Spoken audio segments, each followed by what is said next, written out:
Valideynlər adamı sıxır. Məsələn, bəzi qardaşlarımız var ki, valideynlər sıxır, saqqal uzatdığına görə, Allahu isbal aləm. saxladığına görə. Valideynlər bizim başımızın tacıdır. Şəriətimiz bizə əmr edir ki, hətta valideyni uf belə demə.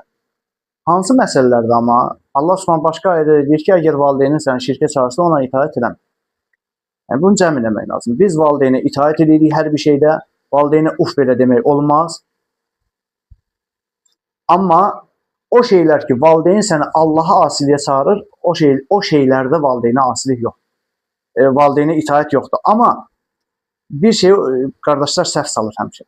Məsələn, valideyn hansısa bir haramı istəyir övladından və o elə başa düşür ki, valideyni ondan hansısa bir haramı istədiyinə görə artıq valideynə itaat tamamilə düşür. Tamamilə etmir. O məsələdə itaat edəmirsən. Mən siqaret alarsan gələndə, almırsan.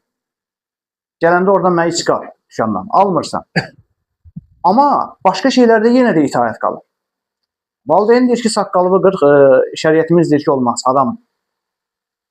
Valideyn deyir ki, topuqdan aşağı geyin şalvarı, söz-söhbət olur.